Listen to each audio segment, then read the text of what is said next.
Hello बच्चों, good afternoon. मैं सभी को बताने वाले हैं आदिकला की चित्रकला। आदिकाल की चित्रकला उसमें क्या था? गुफाओं, कंदराओं और शिलाश्रयों की चित्रकला। चित्रकला का उद्गम। चित्रकला का इतिहास उतना ही पुराना कहा जा सकता है जितना मानव का इतिहास। जिस समय उस समय प्राकृतिक गोद में जो नेत्रमिल किया है, उस समय ही मनुष्य निर्माण के लिए अपने जीवन को सुखी तथा समृद्ध बनाने की चेष्टा की और इस निर्माण कार्य के फलस्वरूप उसने अपनी ऐसी कृतियों का सृजन किया जो उसके जीवन को सुखद और सुचारू बना सके। समय से मनुष्य की ललित भावनाओं भी जाग उठी और उसने अपने ही मूल भावनाओं को पत्थरों के यंत्रों में तुरकाओं से बनी टेढ़ी मेढ़ी रेखा कृतियों के रूप में गुहाओं, शिलाओं की चट्टानों के भित्तियों पर अंकित कर दिया है। उसके जीवन में कोमलतम भावनाओं और संघर्षमय जीवन की सजीव झांकियाँ आदि मानव की कला कृतियों के रूप में सुरक्षित है। आदिकाल के आज तक मनुष्य रेखा तथा आकार, तर्ज और कसर की अपनी भावनाओं में जो व्यक्त करता चला आ रहा है, वह मानव में रेखा के आकार में ही अपनी प्रगति और आत्मा का युग में सदैव स्वागत है। चित्रांकन किया जाता है कि इन कृतियों में जो आधार है, जो चित्रकला के आज एक निश्चित परिभाषा निर्धारित की गई है। चित्रकला की परिभाषा किसी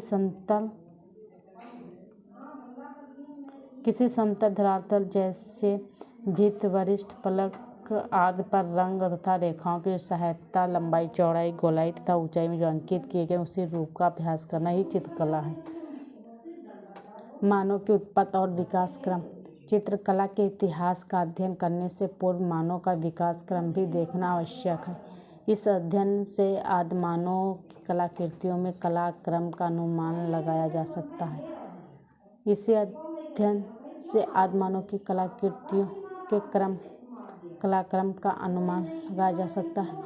जीव विज्ञानियों के अनुसार पृथ्वी पर सर्वप्रथम एक वरिष्ठ जीव थे जो अपने ही मनुष्य का क्रम का विकास और उसका जीवन ही विकास का क्रम के 4 भागों में बांटा गया है। जैसे इजोरिक्लफ, फिलोजोरिक्लफ, मेसोजोरिक्लफ और सीनोजोरिक्लफ, ये 4 भागों में बांटा गया है। एलोजोरिक युग का क्लफ, इस युग में पृथ्वी पर एक कोष्ठक जीव ही था।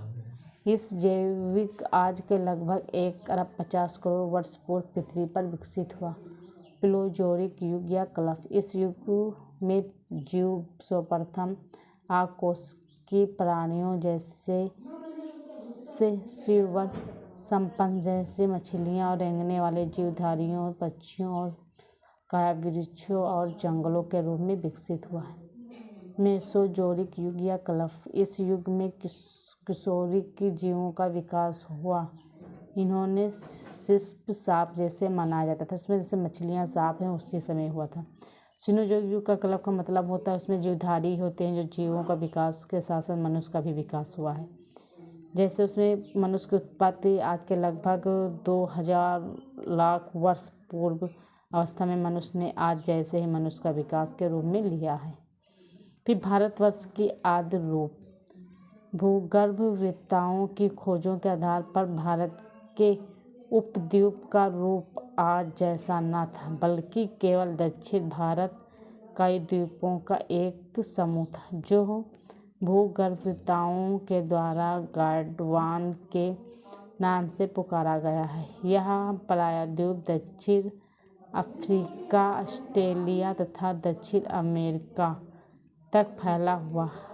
इन सब द्वीपों को प्राप्त असीमभूत वनस्पति और पशुओं के अवशेषों या फॉसिल के समय में भी ऐसा ही ज्ञान प्राप्त हुआ है।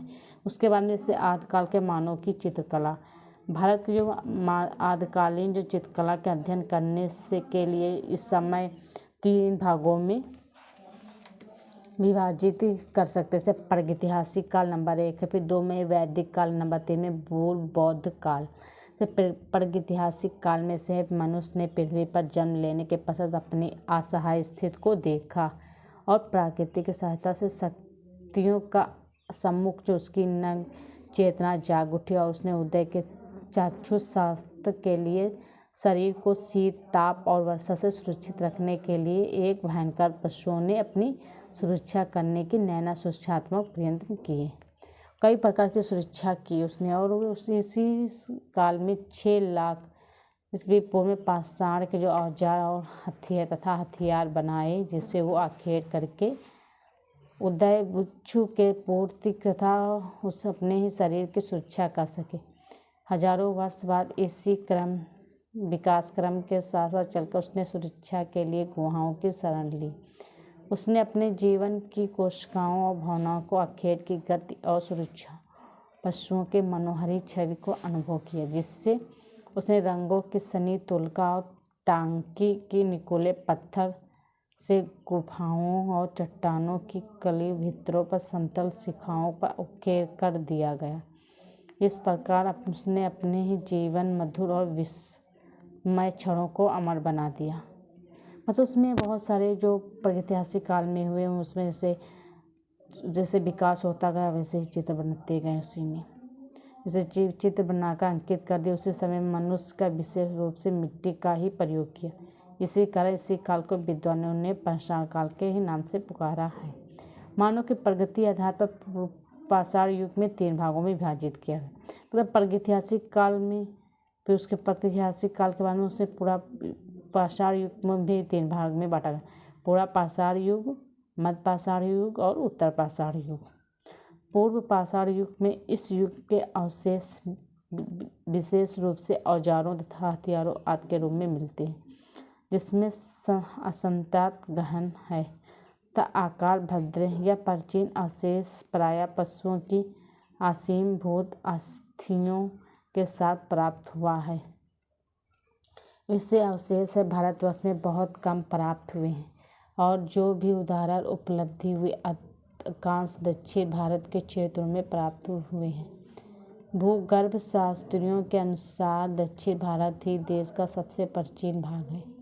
इस समय का मनुष्य कैविटी जाइट मनुष्य के नाम से पुकारा गया है। बहुत से कैविटी जाइट यंत्र मदरसा सिटी, चेन्नई, गोटा जिले के अंगोला और कोडापा नामक स्थानों से प्राप्त हुए हैं। इस युग को विद्वानों ने 30,000 से 25,000 वर्ष पूर्व से माना है।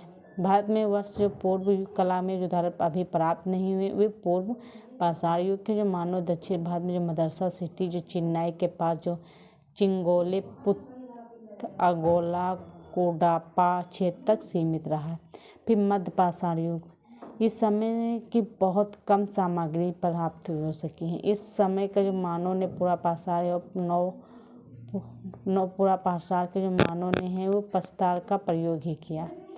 उत्तर पाषाण युग, इस भी युग में अवशेष बहुत ही कम प्राप्त हुए हैं। जो उदाहरण प्राप्त हैं उनसे अधिकतर बेल्लारी के जो आसपास हुए हैं।